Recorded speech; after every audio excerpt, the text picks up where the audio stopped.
I literally just try to give everything from my heart to my soul to my vagina. Patti LuPone. You might get canceled. Wow, is this what it feels like to get canceled?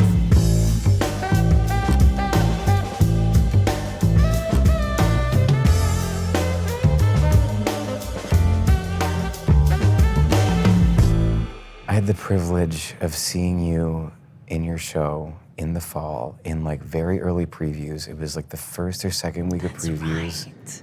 I came with some friends, and most notably, I came with my 8th grade drama teacher, Sue Fisher. The brownies? Yes, cookies. She made chocolate chip cookies. I can't believe you remember that. I thought I was gonna have to remind you that. No, the sweetest thing. She came back. First of all, I have so much to ask you because your performance, I'll never forget it. It was mind-blowing. You're a god, you're a goddess, you're everything.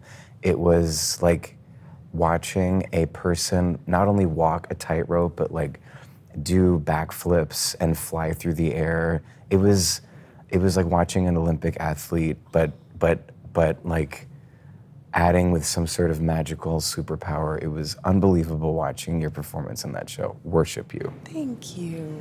And I came backstage with Sue Fisher, 8th grade drama teacher, who brought these chocolate chip cookies, and you were so sweet to her. You were like covered in blood, just finished your thing in your iconic look, and you were like, oh my God, Jonathan, and I was like, this is Mrs. Fisher who brought these things. And you zeroed in on her, and you gave her so much attention and love, especially after what you had just done on stage. It was so sweet. And so I wanted to say thank you for being so kind to my drama teacher. No, of course. She was precious. She is precious and means so much, but not everyone. And those cookies were good. Those cookies are so good. They were tender. They were like the perfect cookies. They I remember. were. But the fact that you like understand the value of that, who that person is, and what those people mean to us. Oh yeah. Is such a big deal. That's my family. That's how I grew up. That's what it's all about. Yes. And that's like some homemade, that's loving those cookies. That's what's gonna fuel us to continue to give those magic powers, right? Completely. Those superpowers. No, that was so sweet of you and Miss Fisher to come back and to have seen the show. I was like, oh my God. And it was a preview. But, yes, and I remember you saying like, you were like, yeah. This wasn't, I was like not in the pocket on this one. Yeah. Which I'm so interested, like I was like, wow, if that's you not in the pocket, I can't even imagine what you in the nice. pocket. It's in the pocket, meaning it's nice when you just get lost in it. Yeah. When you can just not overthink and just be free. Yeah. And just get really, really lost where it kind of takes over and goes somewhere else. And this role allows you to do that. So you'll have to come back. So tell me, like, I'm curious to know, this is one of the questions I have for you, is like, in those moments, like, when you're holding out those notes, specifically like in the singing part of it, on those ballads, in those iconic moments, the gays are like, the seats are wet, basically. Like, you're singing and they have to like bucket and a mop the floors for everyone. Everyone is like, everyone is wet watching you do this. And I wanna know, like, it's like a spiritual experience watching you play this role, and you take us as an audience somewhere else. And I want to know, I want to know specifically when you're holding out those notes and you've got the audience in the palm of your hand, what does it feel like? Like, what are you thinking about? And what is it like physically feeling like when you're standing in those moments on stage? You know what it's like, but I want to know what it feels like for you. I'm so curious. Like, what is it like? You're standing there, and is it different every night? Is it? I'm literally like conjuring up everything from the universe and the earth. Like, have you ever done breath work? Like, sometimes when I go deep into breath work, I feel like I have the center of the universe in the palm of my hands. Mm-hmm. Like, you go to another realm, and I feel like I have so much love to give. Like, it's my whole reason for existing and being. And my reason to be there is to connect with everyone, because I know it's just how my heart was made. You know, I feel like I just want to touch and get inside everyone, to let them know that they're not alone or that I'm right there with them, you know?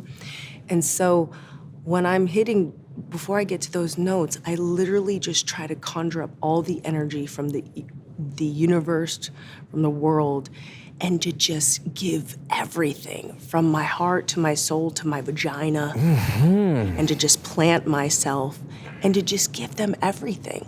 Like, right? That's what you have to do.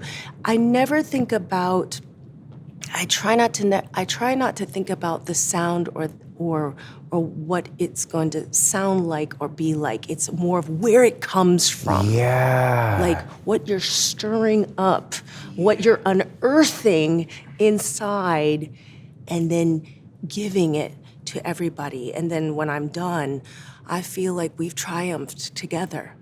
Does that make any sense? It does. And that, I feel like that's a really, that's a really essential piece, I think, of what you're giving us, is that we're not watching a singer that's thinking about technique, that's thinking about, I mean, you've, like, perfect. You sound like you sound perfect. And it's your sound and it's your soul and your vibration. That's I think, like, you have the sound, but it's that deeper thing that you're talking about that I think is, like, moving us in such an extraordinary, it feels like it's coming from the universe when you're sitting in that audience watching you. It's transcendent. I want to know, like... That is like the greatest compliment for you to say that it's spiritual, because it's spiritual. I feel like it's all of this, I feel like it's beyond me. It's beyond all of us. Yeah. And that's what we're here for anyways. Yes. It's like an act of generosity, what you're doing, by letting your talent like funnel all of that through and, like, get such a gift to us. I want to know, like, in the course of, like, do you know how many performances you've done now between the West End and here? I know that Saturday was our 200th show, and then in the On Broadway? On Broadway. Alone? Mm-hmm, alone. And then I think in the West End, I don't know, maybe I did 150 or 175 shows. So you've now been on Broadway even longer than you were in the West End? Yes. Okay, and so I want to know, like, how has Norma evolved? Like, from where you started to an entire West End run to being on Broadway now for so long, like 200 performances that is so many performances. And then you add, in addition to all of those performances that you did in the West End and winning the Olivier Award and, like, going through that entire journey, now your Norma now it's April 2025 and it's your Broadway Norma in this moment. How has she evolved, and what is she like? What's the experience of her in this last week that you've been on Broadway? That's really a deep question. It's crazy. I think that in the beginning of all of this 2 years ago, a year and a half ago, I was everything was so new and on the surface. And it was such a cathartic experience for me to be having to be so vulnerable and to dig really deep and to share parts of me that people, maybe more than what they bargained for, you know? And sometimes it was a fight because I wanted to, in the beginning, I guess I feel like I had so much I wanted to prove. I wanted to get out all these years, you know? And I was just, I think the difference is now is that I've evolved and I don't know, I don't want to say, like, I feel like I'm just as grounded, if not more grounded, but I'm able to be a little bit more free now and get lost in Norma. But it's so important for me to make discoveries, as you know, every night. Yeah. Right? To keep it fresh. Yeah. I don't think I answered your question. You but did. No, you did. There, like when you're out of the gate and you're starting, it's like you had to show everyone that you could do it. Yeah. Now everyone knows you can, and they're coming again and again to see some. It's not. You don't have to. I mean, we're always proving ourselves. Every night we're proving ourselves that we go to the theater, of Yes. course. But now everyone knows you as a musical theater actress, singer, powerhouse. That the question mark of that is over. You've stepped into your power as that. So it makes sense that when you started, it was like, I have to show everyone what I can do. And now it sounds like it's evolved into less focus on that and more into getting lost in Norma. Is there something in the last week? Is there a discovery that you can remember, even like struggling with sickness? And I will tell you, and thank you so much for putting that so eloquently. I've never called out on a show in the West End, and I never called out on a show here until this last week. And it killed me. And I was still at 8:30 at night was like, I think I can do it.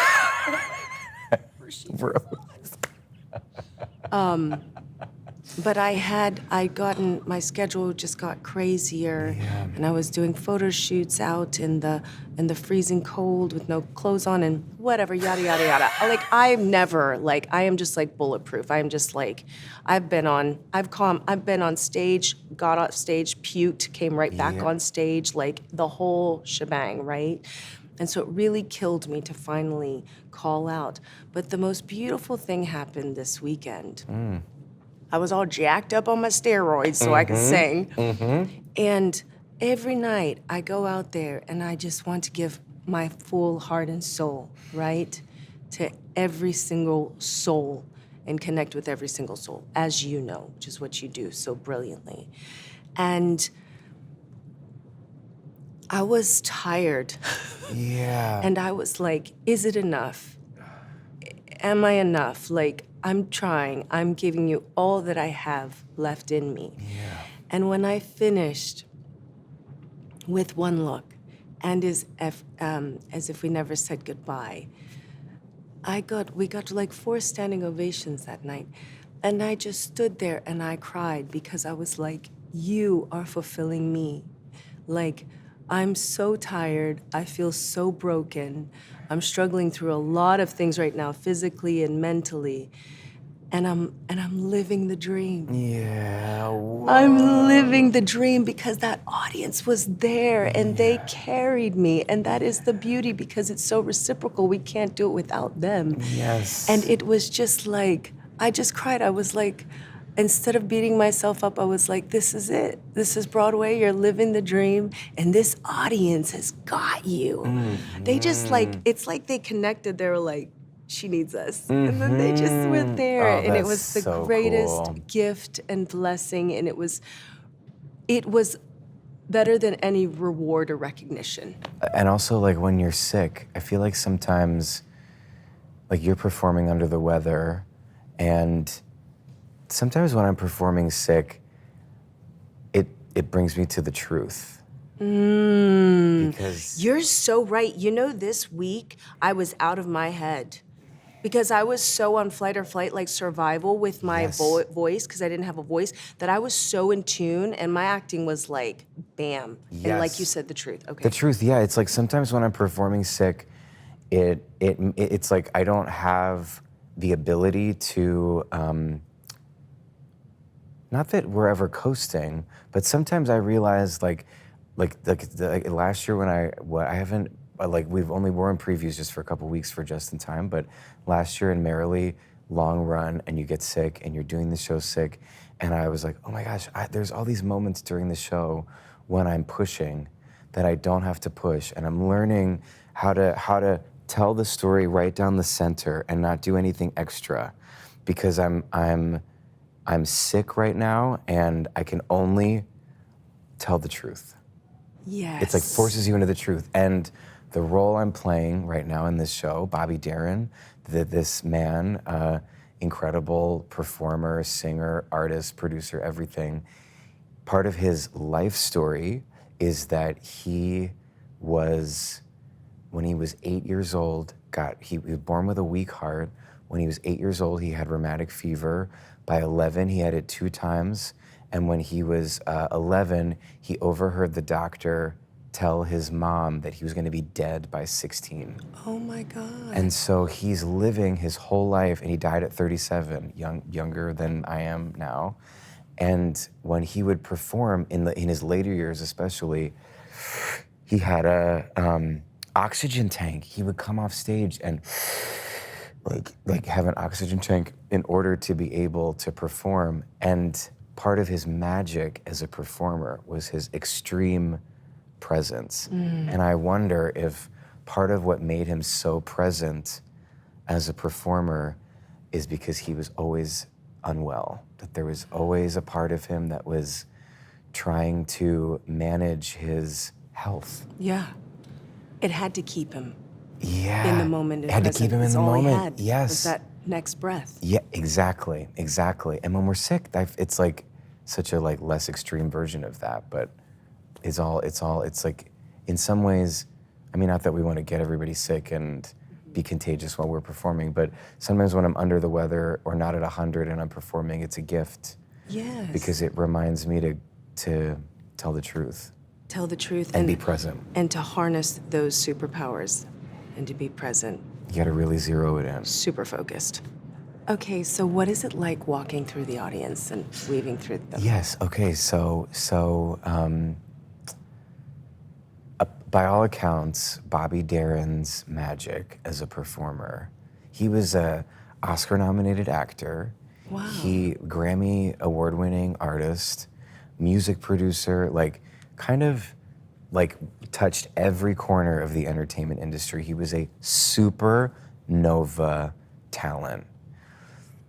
He had a lot of extremely impactful gifts, but by all accounts, his ultimate superpower was when he was performing on the floor of a nightclub, at the center of a room, having the audience in the palm of his hand. So 8 years ago, I was asked to do a night of Bobby Darin music at the 92nd Street Y by my friend Ted Chapin, with this sort of idea that maybe we could turn it into a show.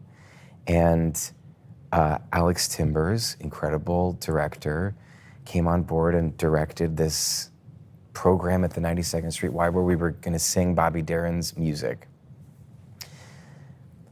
Something electric happened when we were at the Y, his music, and it felt like, okay, let's turn this into a show.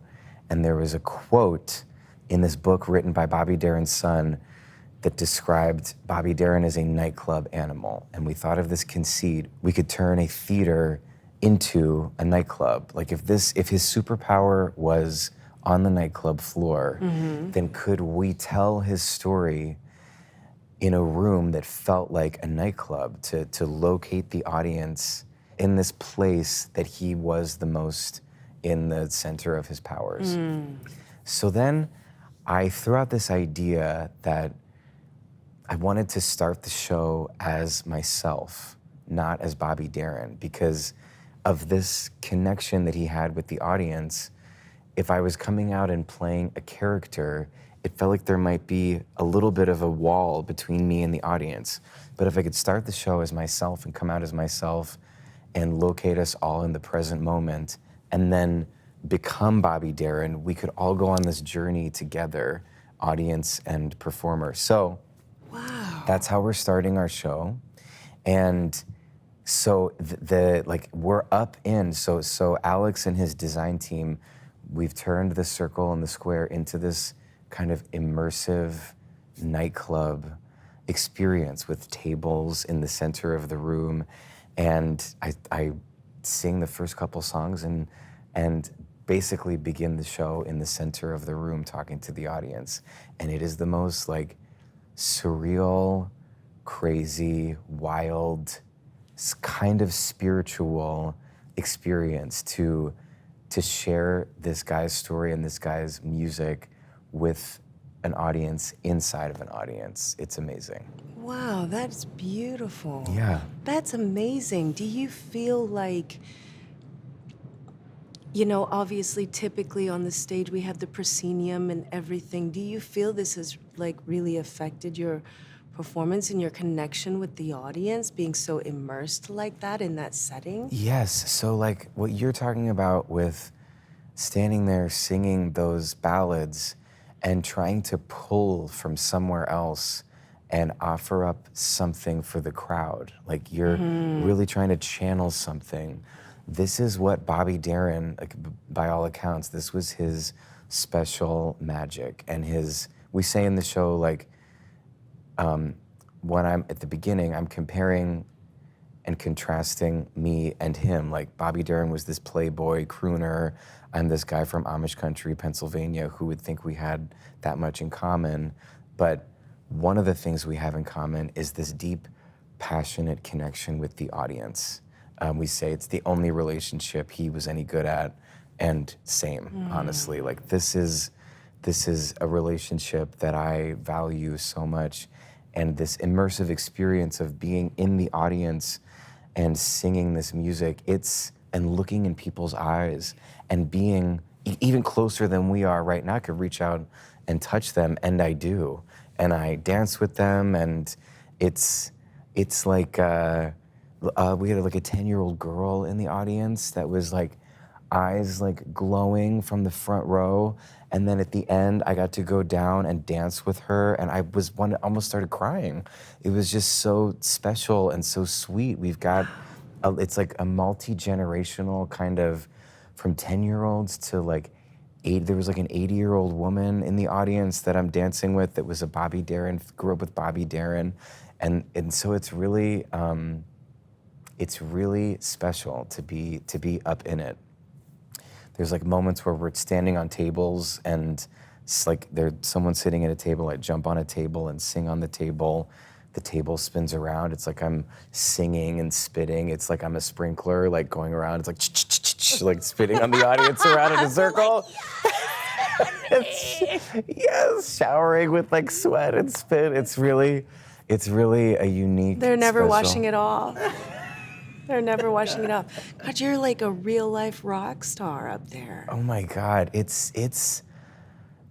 We're given these moments in both of our shows, like to really have the opportunity to hold the room like that, and it's such a privilege. It's a privilege. Isn't it a privilege to sing great material on Broadway? It's like, it's such a gift. It's such a privilege. To sing great material and to sing it, hopefully, like it's never been sung before. Yes. And only the ways that we could sell our story, right? Yes. Through it. Exactly, to bring our own selves to it. Mm-hmm. And like Andrew Lloyd Webber, like this, you have now, it's like between Cats and this, you have a real relationship to him and his music. And I want to know, like, what's it been like to know the composer, like to get to actually know the artist behind what you're singing every night? And do you feel like you get to know him because you're embodying his art? Like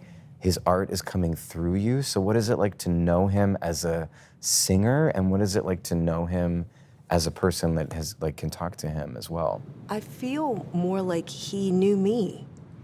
In what way? Because he wrote the music to my soul. Like he wrote songs that were meant to be, that I was meant to sing. Does that make sense? You saw yourself in his music. Yes. Yeah. And when I think of Andrew, my heart just warms. Like, I'll try not to tear up. He's such a generous, kind, intelligent man. And what I've always been so grateful about him is he's always trusted me from day one with his music. Like, he's just kind of shared his music with me, whether we're sitting in his living room, playing at the piano, played me new music, composing new music still today right now. He's just kind of shared it openly with me and then just allowed, like, entrusted me with it and just fully allowed me to bring my whole self to it. And it's just, when someone does that, when they have that belief in you, you'll go to the ends of the earth for them, you know. He must be so grateful to you and your talent because you're bringing to life again, like you're shining a light on his brilliance and in the way that only you can. I'm so grateful to, especially with Sunset, it's the most unexpected dream role of mine. But with Andrew's music and Christopher Hampton and Don Black, their lyrics, like it was destiny. It's kind of crazy. It's beyond what I knew.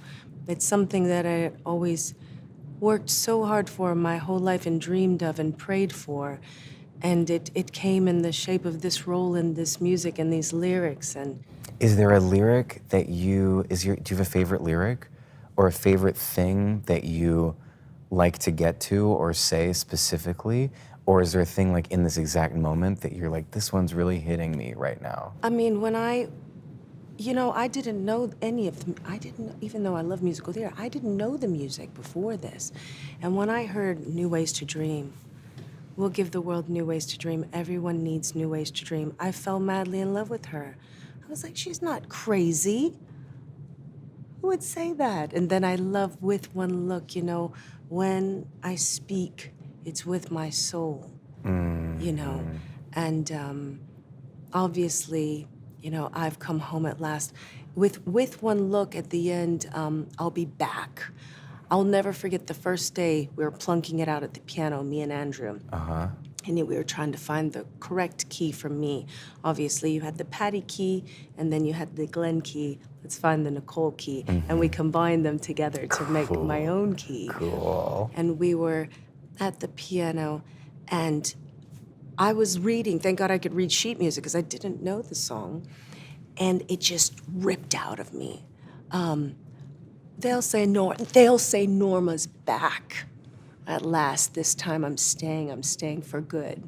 I'll be back where I was born to be.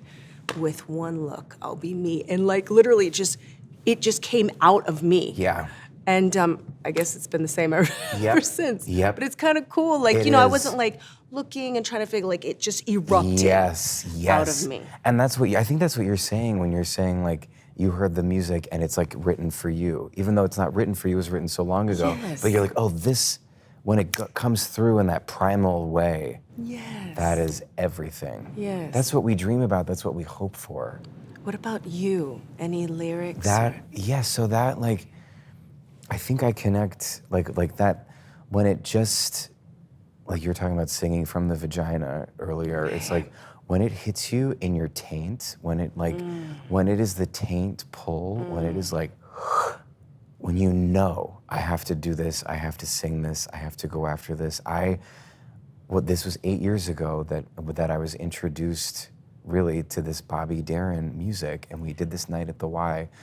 And I remember emailing Alex, the director, the next day.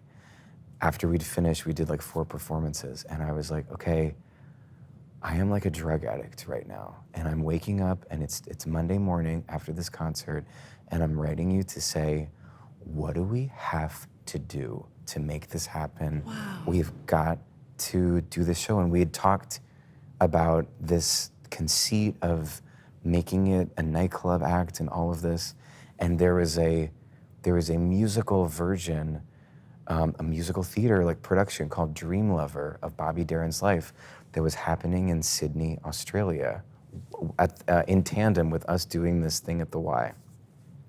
So I flew to Australia. Of course you did. To see this production, which was a huge success there. And these producers had the rights to the musical of Bobby Darin's. Your brain was just probably firing ideas. We had done this thing and we thought of this concept, but there was already this musical happening. So I was like, okay, how do we make this happen? I flew out there, I met with those producers, their version of the show was more like a bio musical, Sure. like a Jersey Boys or a Beautiful. And we had thought from this thing at the Y of this idea of, could I start as myself? Could we tell it as a nightclub act? And so I went and saw that musical, and then like 6 months later, I was shooting this TV show, Mindhunter, and we had a week hiatus, and I flew with my boyfriend at the time to Seattle to see the On the Run 2 concert, obviously, that was, Beyonce and Jay-Z, and then flew to Malibu to meet with Darin, the son of Bobby Darin, who also loved this musical, Dream Lover, that was in Australia.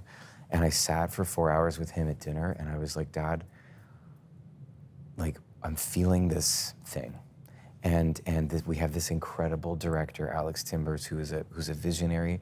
And I know that this musical was a huge success in Australia, but we have this conceit that I think is really gonna honor the spirit of your dad because of this nightclub thing. And we have this way in that we wanna tell the story in this way. And he was like, okay, like I believe you, but I feel, these guys that made this musical a success in Australia, feel indebted to them.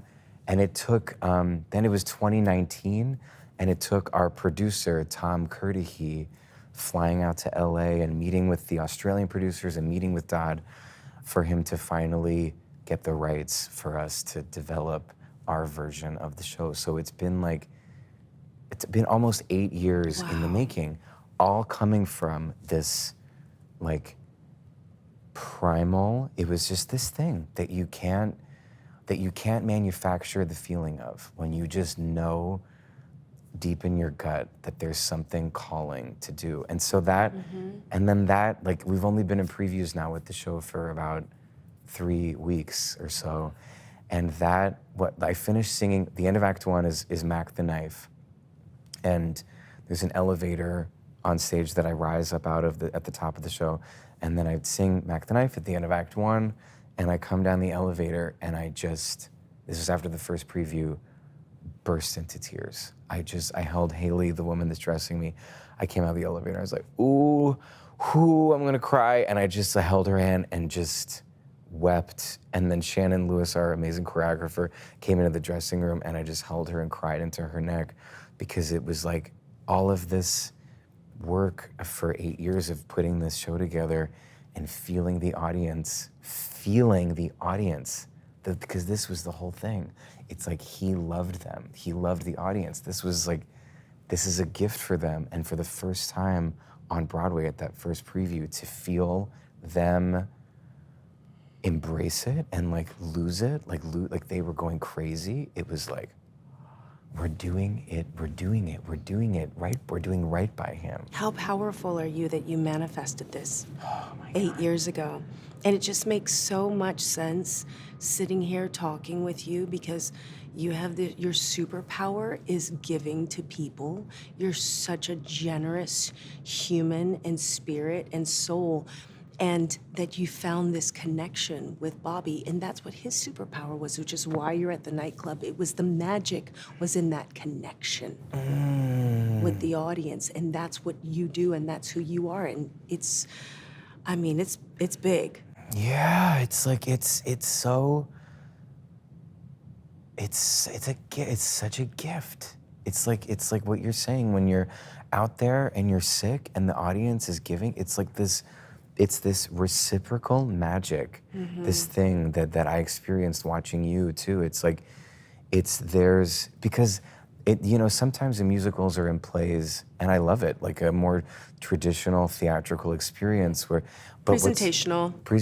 But what's happening, the Performative. thing that's happening in your theater, and I felt it the minute the lights go down, this was in previews too, it's like before, the minute the lights go down at your theater, it's like a rock concert. The audience is coming, they're not just coming to see a musical, they're coming for an experience. You're giving them, and you're the experience. And it's like that energy that's got something else in the air. Both of our shows have that in different ways and for different reasons. But why? But why? Why do you feel emotional? What's the? Why do I feel emotional? I think because I'm just so grateful. Many years ago when I saw you perform, and I look up to you, and to be able to be sharing this space with you and having these really deep and meaningful conversations, and just to feel like your heart and your soul is resonating and connecting with someone else and they get you and you're seen. And because you're so inspiring, like you make me want to dig deeper and to be better. And you're just so generous and it's overwhelming. So that's why I'm emotional. Oh my God. So let me ask you a really deep question. Now that we're really going in. So deep. Yeah, so deep. This is like now that Is you're. it like is it balls deep? This question is balls deep. This is how deep it is. Bring it on, because I've got bowling balls, baby, for balls. That's what my papa says. You've got bowling balls for balls. I was like, I do. You do. You do. Your cojones. We really feel them. You really feel them. But like you said, it's the fucking vagina too. It's like And I was like, your taint is tight, but is that good? I don't know. Is that good? It's as long as it's present. Yeah. I feel like whatever. Oh God, just reverberating. As long as that like lower part of you is reverberating, whether it's balls or vagina, whatever, that's where it's all coming from, right? How long does it take you to get the blood off? It actually doesn't take that long. Okay. I'm usually in the blood for like an hour after to do like meet and greets and say hi to people. Which I'm because obsessed with. it takes too long to go upstairs and shower and then come back down. I Yeah. don't want to keep people waiting. So I'm just always kind of waiting in the dark when they come back. Like Samuel Jackson was just with us the other day, and I think he found it quite natural, actually. He Yeah. didn't even flinch. He was like, let's take a selfie. But it's after for the hour, I'm actually quite comfortable in it now. Sometimes I make martinis and have a conversation with people in it because it's just easier to stay in the blood. I love it. And then I just shower it, and it's not too bad. I feel like without knowing you, that the fact that you do that after, because it also doesn't feel like shtick. It doesn't feel like Nicole is doing this as some like gimmick. It feels so hilariously just like the easy. It feels like you're there in the blood. It makes me giggle so hard. But it also feels so like attached to your personality and who you are, which is like, here I'm in this blood. And Obviously, you know Leslie. Yes. We were in my dressing room, and I was just like talking to him with a dirty martini in the blood, and he took a picture, and I was like, wait, what are you taking a picture? He's like, look at you, and I was like, oh, I didn't even realize. But it's a part of it, and I love it. I love it. Okay. There's the blood. Was there another one? Patti LuPone. Patti LuPone. Patti fucking LuPone. Patti PFL. PFL. Patti fucking LuPone. Yeah. Period. The big motherfucking dog. Come on. Yeah. Patti LuPone. And not only Patti LuPone seeing anyone in any show, whatever. Patti LuPone, I've read her autobiography, come on. Patti LuPone has a very, very intense history with not only Andrew Lloyd Webber, but with this show specifically. And Patti LuPone comes to see you in Sunset Boulevard play this role. This is like That epic. she originated. And destroyed her dress. I mean, the stories of, I wouldn't sing his music forever. There's like so much history there with Patti LuPone, but she shows up to the theater because this is Patti LuPone. That's what she sees. And she comes and sees you in this performance. Did you know she was there? And tell me about your experience of the rave review that you got from Patti LuPone after. And then I think you saw her in person afterwards later at like a New Year's Eve thing. Okay. Thank God Okay. I didn't know she was there. Yeah. Thank God I didn't know she was there. Yeah. And I just that night, I just wore my heart on all of my sleeves.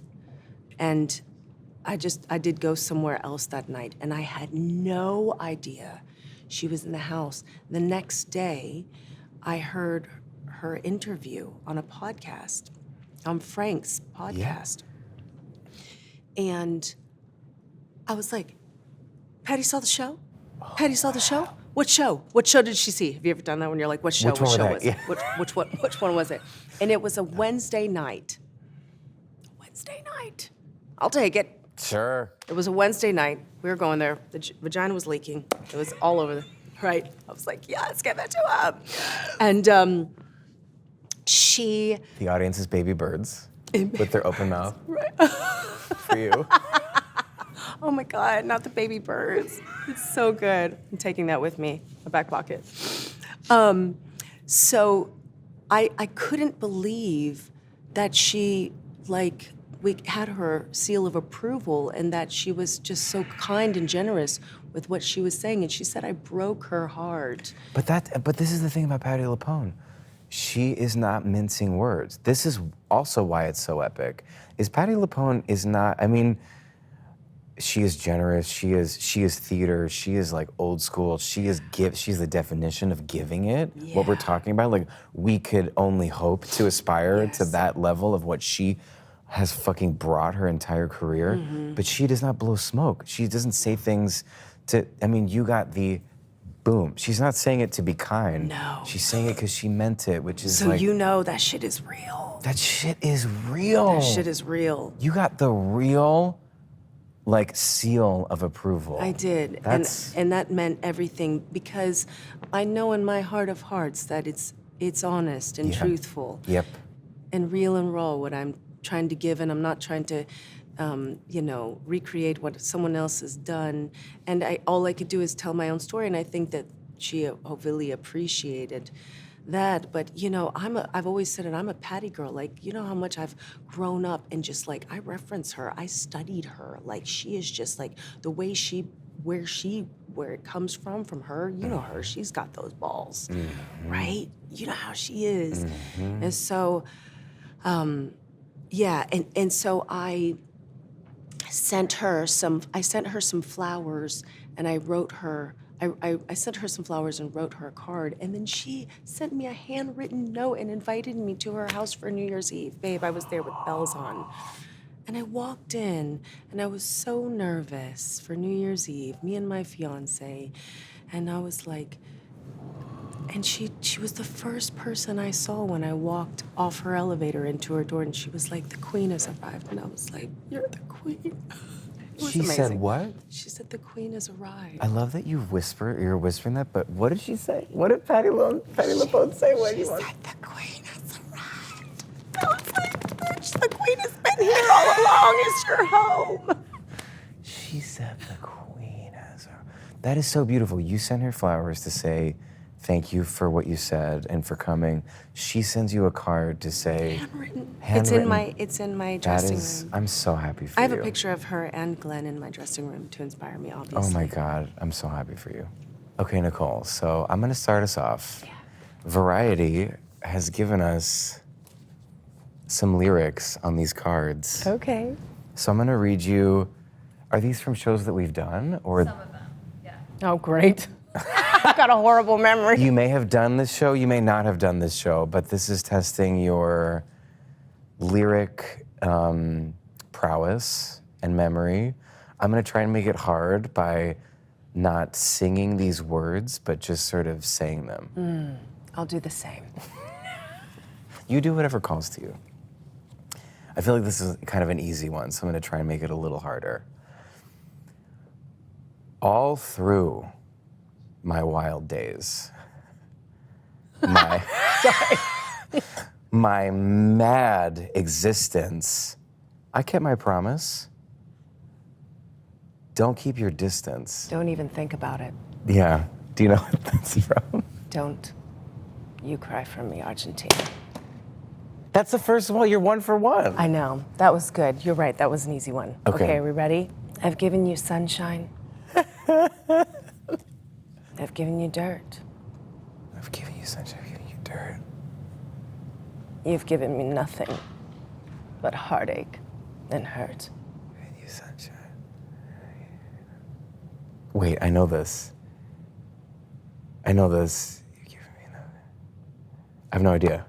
What is it? Little Shop of Horrors, grow for me. Ooh! You acted it so good. Did it so good that I tricked you. Yeah, that was really good. You totally tricked me. Wow. Wow, I wish I could go back into the show and act it the way that you just delivered that. I've given you sunshine. Okay. It was that bad that I did it.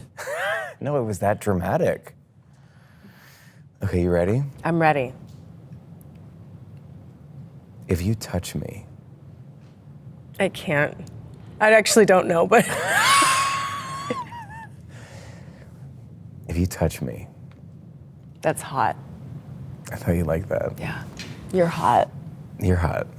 We're hot. Sorry. We'll be here all day. If you touch. I'm trying to think of what this is. now I'm like blushing. Oh. Okay, now that we're. Oh, no. Okay, if you touch me, Oh. you'll understand. Yes. I know. You know it already? There was more, but you knew I it. feel like you had me with the touch. If you touch me, If you touch me, you'll understand. what happiness is.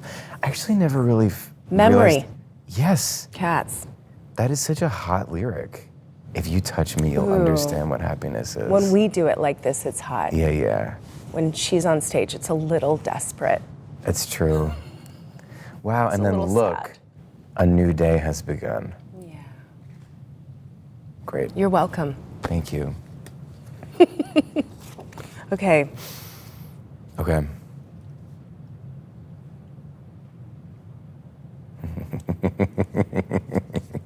Who is the pip with pizzazz? Funny girl. There it is. There it is. So good. Funny girl. I'm the greatest star. That's the song. Yes. Okay. Okay. Oh, that's cute. I'm the greatest star. And my song's You are the greatest star of star. all. You are. You are. No, you are. We are. We'll be here all day. Okay. Everyone's scared. Okay. Okay, ready? I don't know if I would know this one. Okay. That's not it. Okay. You alone can make my song take flight. All you gotta do is listen to the music of the night. Make my song take flight.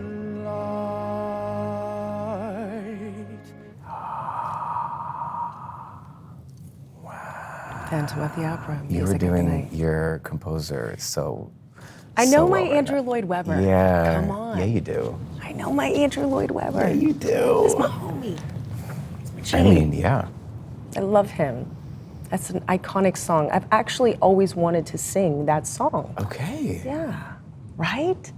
I mean, I want to hear it. I want to hear you sing it. Next, miscast. I mean, it won't be a 17-minute long tap dance that you did, but. Babe, I love that you've made it 17 minutes. babe, I think it was like 18 minutes. It was Babe. the longest. And I was like, how did you remember all of that? Oh my God. I just wanted to learn it so bad. It was brilliant. You're brilliant. It was so brilliant. And it was 17 minutes long. Yeah. Okay. It was. Are we doing this? Yeah. There is a moment you know. Spring Awakening. Ah! You're fucked. Yes! Okay, that one I knew really fast. You did! This is the final one. Okay. And this, I think I'm gonna get canceled for this. Oh no. Just preempting that. But I'm gonna try. I'm gonna try my best.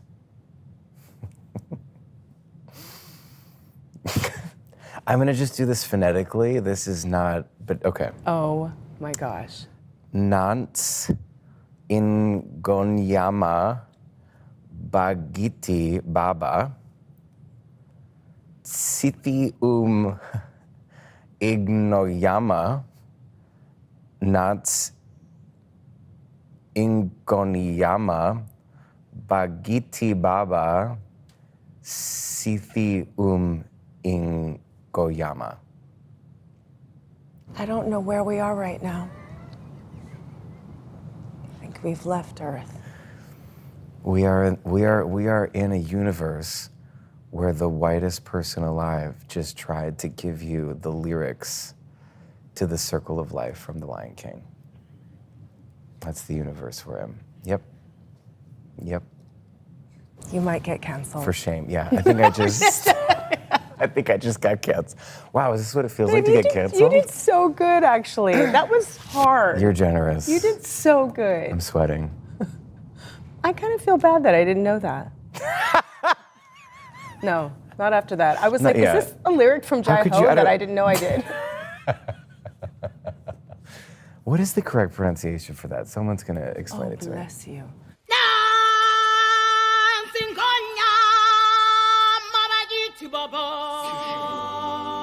Okay, I Okay. think we've got one more left here for you. Okay. Oh, I hope. I call them I call them? the Blob. Oh, merrily we roll along. Yes. I know you'd know that. They absorb everything. Okay, we did good. We both got most of them. Yes. Understandably, you didn't get that. Yeah. I feel bad for you that they gave that to you. I thought you did a really good job. Thank you so much. I was really looking forward to this day to get to talk to you and really like try and understand and learn about the artistry that you bring to that stage, because it is transcendent. I've never seen anything like it, and you're also just so funny and fun and great to talk to. So thank you for this amazing chat. I love you so hard, and you should have your own show times a million. Like, no one's better than you. Always remember that. No one is better than you. Who's better than you? No one. You're everything, and I cannot wait to see you tear the roof off that place and to feel all the lightning bolts come out of you and to connect with you. I'm We'll gonna be be ready for giving you you everything. whenever you I'm just come. gonna come naked for you. Oh my God, please come naked. They're just gonna be mopping those floors up.